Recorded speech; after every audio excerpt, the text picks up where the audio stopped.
뭐 아침 10시에 출근을 해도 뭐라고 안 하고 오후 4시에 퇴근을 해도 뭐라고 안 하고 그래서 이게 도대체 왜 가능하고 어떻게 돌아가는 건가. 그래서 2시간 후에 밥 먹고 나가지고 딱 봤는데 $20,000가 없어진 거예요. 나 월급에서 20,000불 까야 되는 거냐, 이거 뭐 어떻게 책임을 져야 되는 거냐, 누구한테 혼나는 거냐, 어떤 개인이 살아남아 있을지 예상하기가 굉장히 어려워요.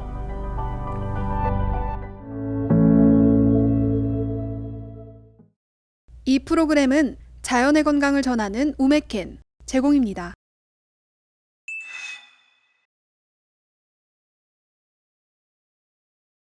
안녕하세요. 네, 옥소 프로젝트 스태프 유호현입니다. 여기 있는 이 캐릭터는 옥소라는 캐릭터인데요. 소예요. 근데 저희 정치 커뮤니티 앱의 로고입니다. 오늘 제가 말씀드리고 싶은 거는 뭐 저희 앱도 홍보도 중요하지만 그거보다 실리콘밸리가 도대체 어떻게 돌아가고 있는지, 그리고 왜 이렇게 혁신을 많이 만들어내고 있는지 그것을 한번 말씀드리고 싶은데요. 네, 실리콘밸리는 어떻게, 왜 혁신을 만들어낼까요? 제가 에어비앤비에서 4년, 그리고 트위터에서 3년 동안 있으면서 7년 동안 실리콘밸리에서 소프트웨어 엔지니어로 일을 하면서 도대체 이게 왜 어떻게 돌아가는지가 너무 궁금했어요. 왜냐하면 저한테 자유가 엄청나게 많이 주어지는 거예요. 뭐 아침 10시에 출근을 해도 뭐라고 안 하고 오후 4시에 퇴근을 해도 뭐라고 안 하고, 그냥 우리 뭐 회사에 안 가도 뭐라고 안 하고, 집에서 일한다 그래도 뭐라고 안 하고, 또 휴가도 무제한이었어요. 그런데 굉장히 저는 열심히 일을 하고 있는 거예요. 밤낮 없이 열심히 일을 하고 있고, 다른 직원들도 밤낮 없이 열심히 일을 하는 거예요. 그렇다고 뭐 야근을 한다고 야근 수당을 주는 것도 아니고, 야근을 하라는 사람도 없고, 오히려 야근을 하면은 매니저가 걱정을 해요. 무슨 일 있냐고, 일이 너무 어렵냐고, 일을 쉽게 해줘야 되냐고, 업무가 너무 과중하냐고. 저 원래는 이제 한국에서 일을 한 경험이 있으니까, 저 어제 막 밤새고 열심히 일했어요. 그러니까 매니저가 너 능력이 부족하니? 이라고 너한테 안 맞니? 그래서 굉장히 무능한 사람이 돼버리는 거예요. 한국에서는 되게 열심히 하는 사람이었는데, 그래서 이게 도대체 왜 가능하고 어떻게 돌아가는 건가? 그 결론이 바로 이거였어요. 실리콘밸리의 원동력은 다양성이다. 자, 다양성이라고 하면은 뭐가 떠오르시나요? 실리콘밸리의 다양성은 그냥 한 사람 한 사람이 다 다르잖아요. 그 다른 사람들을 한 마음 한 뜻으로 모아가지고서는 무슨 맨으로 이렇게 세뇌시키는 게 아니라 그냥 그 사람 그 자체로 쓰는 거예요. 그 사람 그 자체로 빛이 나도록. 그게 무슨 얘기냐면요. 자, 한 마음 한 뜻으로 일을 하면은 한 곳을 향해서 다 같이 달려갈 수 있어요. 그러면 성장을 할 수 있어요. 그런데 모든 사람들이 같은 생각을 하고 있으면, 나랑 옆에 있는 사람이 같은 생각을 하고 있으면 혁신은 안 일어나죠. 같이 한 방향으로 갈 수는 있는데 혁신은 안 일어나죠. 근데 옛날에는 뭐 그렇게 한 방향으로 가는 게 돈을 만드는 방법이었지만 지금은 아니잖아요. 지금은 새로운 걸 만들고 혁신을 하는 게 방법이고, 그래서 실리콘밸리에서는 성장이 아니라 진화를 해요. 진화라는 게 뭐죠? 진화는 뭐 그냥 자연 상태의 진화를 생각해 보세요. 기린이 있다. 목이 긴 기린도 있고 짧은 기린도 있겠죠. 근데 목이 짧은 기린은 먹을 수 있는 게 적기 때문에 죽어버리죠. 그 개체가 죽어버리죠. 그리고 목이 긴 기린들은 살아남죠. 진화를 하죠. 목이 길게 진화를 하는 건데, 그게 진화의 메커니즘인데, 그 진화가 있으려면 뭐가 있어야 되냐? 다양한 돌연변이가 있어야 돼요. 목의 길이가 아주 다양한 개체들이 많이 있고, 그 중에서 살아남는 애들만 살아남아야 돼요. 그 실리콘밸리의 회사들이 어떻게 살아남냐? 실리콘밸리에서는 개인이고 회사고 각자 다양한 일을 해요. 제가 실리콘밸리에 왔다고 해서 백인처럼 영어를 네이티브로 하는 사람처럼 하는 게 아니라, 저는 한국인으로서 한국말을 잘하고 한국을 이해하는 사람으로서 실리콘밸리도 이해하고 기술도 이해하는 사람으로서 그 제가 가진 특성들을 조합해서 저만의 브랜드를 만들고, 그렇게 해서 실리콘밸리에서 저를 써요. 그 돈을 주고. 그게 실리콘밸리에서 저의 역할이고, 이제 모든 사람들이 그렇죠. 뭐 러시아에서 온 사람도 있고, 뭐 이란에서 온 사람도 있고, 이제 그런 사람들이 각자 자기만의 색깔을 가지고, 자기만의 스킬을 가지고, 자기만의 상상력을 가지고 사업에 도전을 하고. 어느 정도의 회사가 망할까요? 90% 이상의 회사가 망하죠. 온갖 회사들이 각종 돌연변이들이 나오고, 온갖 개인들이 각종 돌연변이처럼 나와서 시장의 선택을 받는 개인과 회사만 살아남는 시스템. 실리콘밸리에서는 내년에 어떤 회사가 살아남아 있을지, 어떤 개인이 살아남아 있을지 예상하기가 굉장히 어려워요. 그러면 성장을 하려면 어떤 조직을 갖춰야 되고 혁신을 만들려면 어떤 조직을 만들어야 될까요? 성장을 하려면 한마음 한뜻이 되어야 되기 때문에 위계적이어야 돼요. 윗사람의 말을 일사불란하게 시작할 수 있는 그런 사람들이 필요하고요. 진화를 하려면, 혁신을 만들려면은 각 한 사람 한 사람의 전문성이 중요해요. 그래서 결정권을 위에서 가져가는 게 아니라 각 전문인이 결정하는 거예요. 엔지니어 결정은 엔지니어가 하고 디자이너 결정은 디자이너가 하고. 자, 이렇게 되면은 여기서 사용되는 사람들의 인재상이 굉장히 달라져요. 우리가 일반적으로 한국에서 능력 있는 사람, 회사에서 원하는 사람 하면은 어떤 생각이 들죠? 근면성실하고 똑똑하고 학교 성적도 좋고 입사 성적도 좋고 성격도 원만하고 야근을 해도 피곤하지도 않고 근데 결과도 좋고 그리고 그런 사람들, 그리고 또 밤에 술도 잘 마시고 그런 사람들이 이제 그 위계 조직에서는 어떤 사람을 평가할 때 그 평가 기준이 그 사람의 모든 것이에요. 그 사람의 성격과 그 사람의 실력과 IQ와 얼마나 빨리 배울 수 있는지에 대한 능력과. 왜냐하면 위계 조직에서는 위에서 시키는 걸 하기 때문에 뭘 시킬지 모르잖아요. 그러니까 뭘 시켜도 잘하는 사람을 써야 돼요. 근데 역할 조직에서는 사람의 가치가 이 사람의 전체적인 능력이 아니에요. 이 사람의 전체적인 능력이 아니라 이 사람이 풀어줄 수 있는 문제의 가치예요. 그러니까 이 사람이 아무리 똑똑한 사람이라도 우리 회사의 문제는 우리 회사가 청소를 잘해야 돼. 근데 이 사람은 정말 똑똑하고 박사고 그런데 청소를 할 줄 몰라. 그럼 우리 회사에 필요 없는 거예요, 그냥. 이 사람을 똑똑한 사람이니까 박사도 나왔으니까 데려와가지고서 우리 회사에서 그거를 하도록 시키자라는 게 아예 불가능한 시장이에요, 실리콘밸리는. 그래서 정확하게 잡 디스크립션이라는 게 나오죠. 우리 회사에서는 이런 문제를 풀려고 하고요. 이러한 인재를 찾고 있어요. 그러면은 제가 이 문제를 풀 수 있고요. 이런 방법으로 풀 거예요. 그리고 나서 그 다음에 연봉 협상이 이루어질 때 어떻게 이야기를 하냐. 한국에서는 제가 이렇게 성실하고요. 열심히 일할 거고요. 막 정말 충성을 다하겠습니다. 그게 연봉을 이제 올릴 수 있는 포인트인데 실리콘밸리에서 얘기할 때는 야, 네가 지금 가지고 있는 문제는 100억짜리 문제야. 내가 이 문제를 풀어주면 너네는 100억을 벌어. 그럼 나한테 10억은 줘야 되지 않겠니? 이제 그렇게 하는 게 연봉 협상이죠. 그래서 위계 조직은 리더의 뜻을 빠르게 구현한다. 지금까지 한국의 성장 모델은 이거였어요. 그런데 지금 우리나라도 선진국이 돼버렸잖아요. 선진국이 제일 어려운 점은 뭐냐? 벤치마킹할 대상이 없어진 거예요. 이전까지는 선진국을 벤치마킹 해왔는데 이젠 갑자기 벤치마킹할 대상이 없어졌기 때문에 우리가 혁신을 해야 되고 우리가 새로운 걸 만들어내야 되는데 자, 위계 조직에서는 리더가 새로운 걸 만들지 않으면 새로운 거 안 나와요. 혁신이 나올 수가 없는 거죠.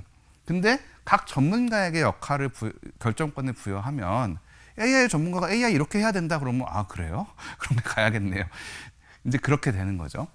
위계 조직에서는 그 사람의 가진 모든 역량이 직원의 가치이고 역할 조직에서는 그 사람이 해결할 수 있는 문제의 가치이다. 그리고 제가 실리콘밸리에서 일을 하면서 굉장히 어떻게 보면 개인적으로 충격을 받았고 굉장히 인상 깊었던 것이 포스트몰템 문화였어요. 포스트몰템이 뭐냐 하면은 포스트는 다음이란 뜻이죠. 뭐 포스트모더니즘 뭐 그런 식으로 뭐뭐의 다음이란 뜻이고 몰템은 죽음이란 뜻이에요. 그래서 죽은 다음. 그래서 여러분이 구글에서 포스트몰템을 찾아보지 마세요. 왜냐면은 그러면 시체 사진들이 나옵니다. 시체 부검하는 사진들이 나오는데 이 포스트몰템이라는 게 뭐냐? 사고가 났을 때 그 사고에 대해서 철저히 분석을 해서 재발 방지 대책을 만드는 거예요. 이건 실화인데 제가 저녁 때 원래 저녁 때는 코드를 쉽하면 안 돼요. 쉽한다는 게 이제 막 전 세계에 코드를 내보내는 거죠. 저는 에어비앤비의 결제 시스템 팀에 있었는데 제가 저녁 때 그냥 저녁 먹기 전에 코드를 그냥 내보냈어요. 근데 거기에 버그가 있었던 거예요. 그래서 2시간 후에 밥 먹고 나가지고 딱 봤는데 $20,000가 없어진 거예요. 회사에 $20,000를 제가 날려먹은 거잖아요. 그러면은 와 진짜 밤새 막 이불킥하고 이제 진짜 큰일 났다. 내일 회사 가면 어떻게 하냐. 나 월급에서 20,000불 까야 되는 거냐. 이거 뭐 어떻게 책임을 져야 되는 거냐. 누구한테 혼나는 거냐. 그래서 그 다음날 아침에 회사를 갔어요. 그랬더니 매니저야 나 20,000불 날려먹었어. 그랬더니 매니저가 그래? 그럼 포스트몰템을 하자 그러는 거예요. 그래서 포스트몰템이 뭔데? 그러고서 딱 보니까 어떤 폼이 있어요. 그냥 그래서 그러니까 몇 월 며칠 몇 시 몇 분 몇 초에 무슨 일이 있었고 내가 그걸 발견한 건 몇 초였고 그 후에 어떤 대책을 세웠고 그래서 어떻게 그 코드를 다시 뭐 버그를 고쳤고 그래서 이게 얼마가 손실이 났고 이런 일이 다시는 발생하지 않으려면은 어떻게 해야 하는가 어떤 시스템적 보완을 해야 되는가를 쫙 쓰게 돼 있어요. 그래서 쫙 썼어요. 엄청 오래 걸렸어요, 그것도. 네, 굉장히 자세하게 써야 되거든요. 그러니까 이게 처음부터 끝까지 내용이니까 시 말 써죠. 근데 우리나라의 시 말 쓰는 반성문이잖아요. 근데 실리콘밸리 기업에서는 blameless postmortem이라는 걸 굉장히 강조해요. 내가 잘못했다는 게 아니라 내가 혼나야 된다는 게 아니라 우리가 이런 문제가 있고 내가 그래서 이런 문제를 만들었고 이런 문제를 해결하려면 이렇게 하는 거야 라고 써서 하는 건데 거기 맨 밑에 전송 버튼이 있어요. 전송 버튼을 딱 누르려고 그러는데 그 위에 딱 글귀가 써 있어요. 이 전송 버튼을 누르면 전 직원에게 이메일이 전달됩니다. 그럼 저는 이제 2만 불 날려먹은 엔지니어로 전 회사에 찍히는 거 아니에요? 예, 이거 뭐 저기 나중에 승진할 때 문제가 될 수도 있고 예, 별명이 2만 불이 될 수도 있고 그런 아주 위기 상황인데 어쨌든 매니저가 괜찮다고 누르래요. 그래서 눌렀어요. 뭐 자기 일 아니라고 매니저는. 예, 그래서 눌렀는데 이제 답장들이 오잖아요. 근데 답장이 너무 공합되는 거예요. 이 사람들이 내가 지금 2만 불을 내려는 뭐 장난하나 뭐 매기는 건가 뭐 그랬는데 굉장히 고마운 이유가 이전에 이런 비슷한 문제가 있었는데 그때는 포스트모템을 안 하고 해결을 안 하고 넘어갔기 때문에 이 문제가 또 생겼고 지금 이거를 포스트모템을 안 하고 또 넘어가면 나중에 다른 사람이 또 걸려가지고 또 더 큰 문제를 만들 텐데 네가 이렇게 자세하게 책임을 지고 포스트모템을 써줘서 이 문제가 다시는 안 일어나게 됐다. 그래서 너무 고맙다 그러는 거예요. 이게 숨기면 어떻게 되냐? 예. 위계 조직에서 이런 일이 일어나면 어떻게 될까요? 위계 조직에서 제가 2만 불 날려먹었어요. 팀장님한테 얘기했어요. 팀장님 저 2만 불 날라갔어요. 2천만 원 날렸어요. 그러면 팀장님이 아 그래? 내가 얼마 해줄 테니까 이렇게 덮자. 이제 이렇게 되겠죠. 그래서 그때 안 덮으면 어떻게 되냐? 예. 과장님한테 올라가고 과장님 부장님한테 올라가고 부장님 이제 상무님한테 올라가서 갑자기 상무님이 옷을 벗어요. 상무님이 책임을 져요. 그러면 되게 미안하고 안 좋잖아요. 그래서 우리 선에서 덮자. 예, 이 위에서는 아무도 모르는 일이야. 이제 그렇게 되는 거죠. 이제 그렇게 되면 어떻게 되냐면은 소프트웨어 개발을 할 때나 어떤 걸 개발을 할 때 이거에 대해서 야 내가 이런 문제가 있었는데 이거를 뭐 전사 차원에서 시끄럽게 해서 고칠 거는 아니고 니네가 정신을 조금만 똑바로 차리고 코딩을 하면 이런 문제는 안 생길 수 있어. 그래서 정신 똑바로 차려. 정신 똑바로 차리고 코딩을 하다 보면은 이런 문제가 나중에 한두 개가 아닐 거 아니에요. 쌓여서 코드 한 줄 쓰는데 10가지, 20가지 생각을 해야 되는 거예요.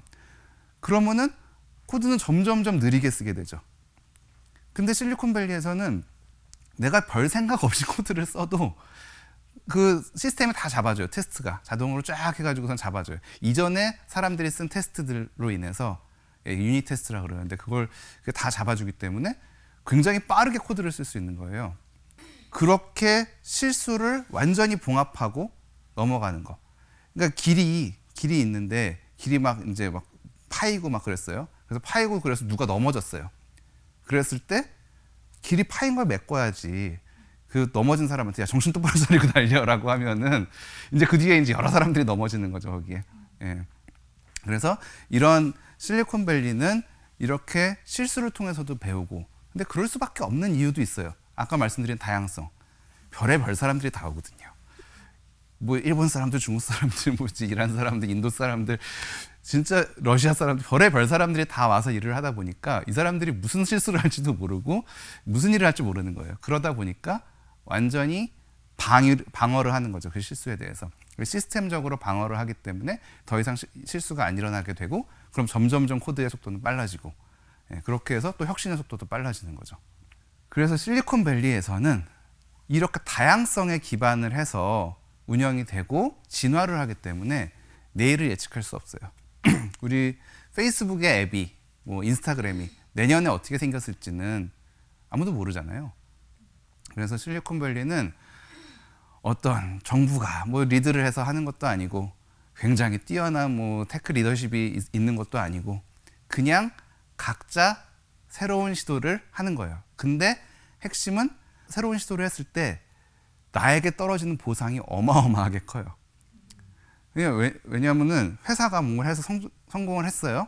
그러면 회사가 대박나고 사장님이 대박나는 거잖아요, 원래는. 근데 실리콘밸리에서는 주식을 받죠. 주식을 받는다는 건 뭐냐? 내가 회사의 일부를 받고 있는 거기 때문에 회사가 대박이 나면 나도 대박이 나죠. 그래서 실리콘밸리에 이제 그렇게 온 부자들 많잖아요. 그렇게 갑자기 부자가 된 사람들. 그러니까 전 세계의 사람들이 그 대박을 노려서 실리콘밸리로 오고, 실리콘밸리에선 온갖 실험을 다 해야지 또 실리콘밸리 회사들도 돈을 버니까 온갖 실험을 다 하고, 그렇게 해서 많은 도전이 일어나고 많은 다양성이 인정이 되고, 우리나라에서도 이미 많이 하고 있지만 더 많이 다양성을 인정을 하고 또 많은 전 세계의 사람들이 모일 수 있는, 그래서 새로운 혁신들을 계속 만들어낼 수 있는 그런 곳이 되었으면 좋겠습니다. 네, 감사합니다.